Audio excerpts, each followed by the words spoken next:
والسلام على رسول الكريم أما بعد فأعوذ بالله من الشيطان الرجيم بسم الله الرحمن الرحيم الصلاة والسلام عليك يا رسول الله وعلى آلك وأصحابك يا حبيب الله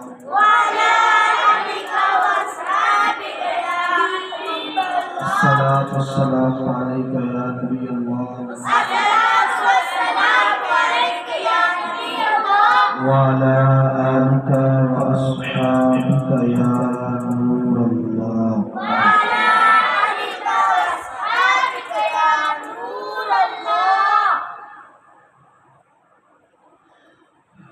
فرمان مصطفیٰ صلی اللہ تعالی علیہ وآلہ وسلم ہے، جس نے مجھ پر ایک مرتبہ درود پاک پڑھا، اللہ تبارک و تعالیٰ اس پر 10 رحمتیں نازل فرماتا ہے۔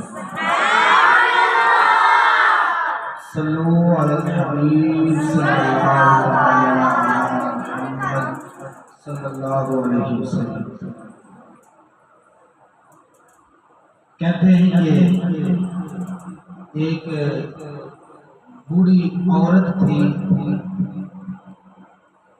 وہ کسی مسجد کے دروازے کے سامنے بھیک مانگتی تھی۔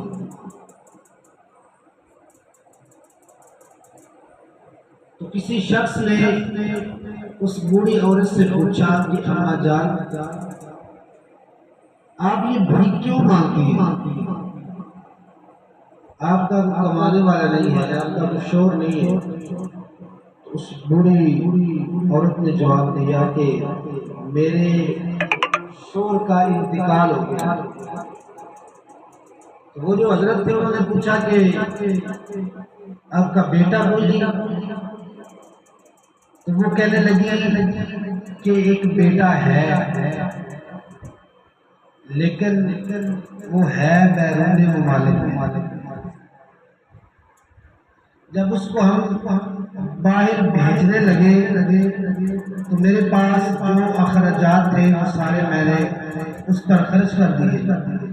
اب میرے پاس پیسے نہیں ہیں، اس لیے بھیک مانگ رہی ہوں۔ اب وہ جو حضرت صاحب تھے انہوں نے کہا کہ ماں، وہ جو تمہارا بیٹا ہے اس نے کبھی آپ سے رابطہ نہیں کیا، کبھی آپ سے کوئی بات چیت نہیں کی، کبھی کوئی پیسے وغیرہ نہیں بھیجے۔ اب وہ ماں کہنے لگی بات چیت اکثر ہوتی ہے لیکن پیسے وغیرہ کو کوئی نہیں بھیجتا، صرف ایک ورقہ آتا ہے رنگ برنگا سا، ٹھیک ہے، اس کے علاوہ اور کوئی چیز نہیں آتی۔ اور وہ جو ورقہ آتا ہے وہ میں گھر کی جو دیوار ہے اس کے ساتھ چپکا دیتی ہوں۔ اب وہ جو حضرت صاحب تھے انہوں نے کہا کہ ماں مجھے اپنے گھر تو لے چلو، میں وہ دیکھنا چاہتا ہوں کہ اس ورقے کے اثر ہے کیا۔ تو وہ بوڑھی ماں جب اس بندے کو لے کے گھر پہنچی تو انہوں نے جا کے گھر کی دیواروں پہ چپکے ہوئے ورقے دیکھے۔ ہر ورقے کے اوپر 50,000 جو وہ پیسے کی قیمت ہے، وہ ایک مثال جس طرح چیک ہوتا ہے، وہ 50,000 کا چیک جو تھا، ڈرافٹ جو تھا، وہ دیوار کے ساتھ چپکا ہوا تھا۔ اس نے جب بوڑھی ماں کو بتایا کہ ماں یہ 50,000 کا چیک ہے اور تمہاری دیوار کے ساتھ پتہ نہیں کتنے چیک لگے ہوئے ہیں۔ وہ کہتی تھی نا کہ ہر مہینے یا 2 مہینے یا 4 مہینے بعد وہ ایک ورقہ بھیجتا ہے رنگ برنگا، لیکن میں ان پڑھ ہوں، میں پڑھی لکھی نہیں ہوں، مجھے پتہ نہیں ہے۔ وہ ورقہ میں ایسے دیوار کے ساتھ چپکا دیتی۔ اب وہ پتہ نہیں کتنے ورقے تھے۔ اب جب انہوں نے کہا کہ ماں یہ 50,000 کا چیک ہے، ان کی بہت سارے چیک تو نے دیوار کے ساتھ چپکائے ہوئے ہیں۔ اب وہ جو بوڑھی عورت تھی وہ حیران بھی ہوئی، پریشان بھی ہوئی، اتنے جناب میرے پاس پیسے ہیں میں پھر بھی بھیک مانگ رہی ہوں۔ تو یہ بات کرنے کا مقصد یہ ہے کہ اس بوڑھیا کی طرح ہم بھی ان پڑھ ہیں، ہمارے پاس وقت ہے لیکن ہم اس وقت کو ضائع کر رہے ہیں۔ اب وہ گڑیا کے پاس عقل تو تھی لیکن علم نہیں تھا۔ اگر علم ہوتا اسے پتا ہوتا کہ یہ ایک ورقے کی اتنی قیمت ہے، ٹھیک ہے، وہ کبھی بھی بھیک نہ مانگتا۔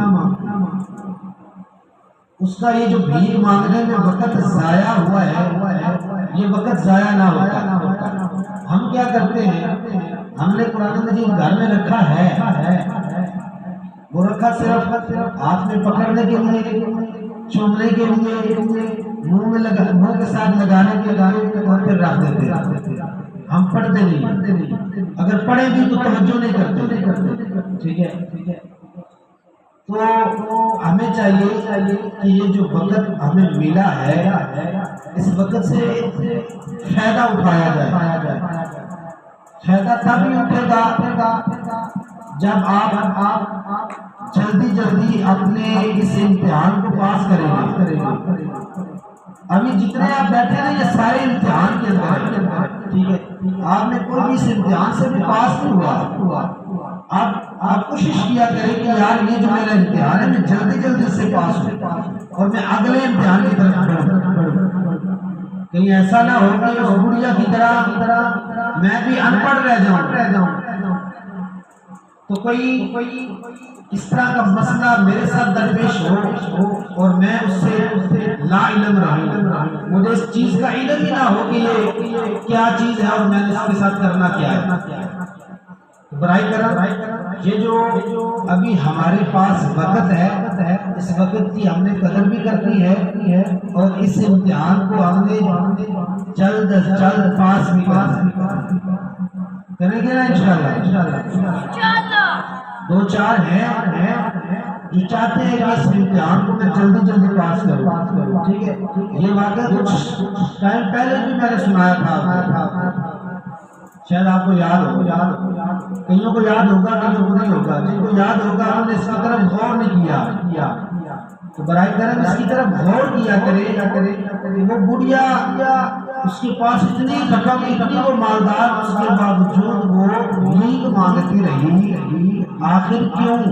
اس کے پاس عقل بھی تھی، دماغ بھی تھا، ٹھیک ہے، ہر چیز اس کے پاس موجود تھی، لیکن اس کے پاس علم موجود نہیں تھا۔ برائے کرم اپنی عمر کو، اپنے وقت کو ضائع نہ کریں، کہ ایسا نہ ہو کہ آپ کی عمر اتنی ہو جائے کہ آپ علم حاصل کرنے کے قابل ہی نہ رہے، ٹھیک ہے۔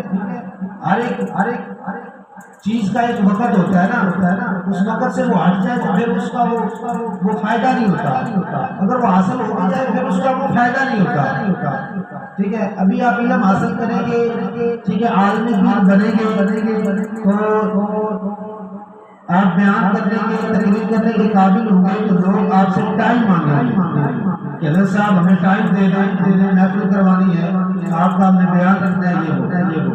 ابھی آپ کے پاس ٹائم ہے، اگر آپ سیکھ جائیں گے، یہ سب چیزیں پڑھ جائیں گے تو لوگ آپ کی قدر کریں گے۔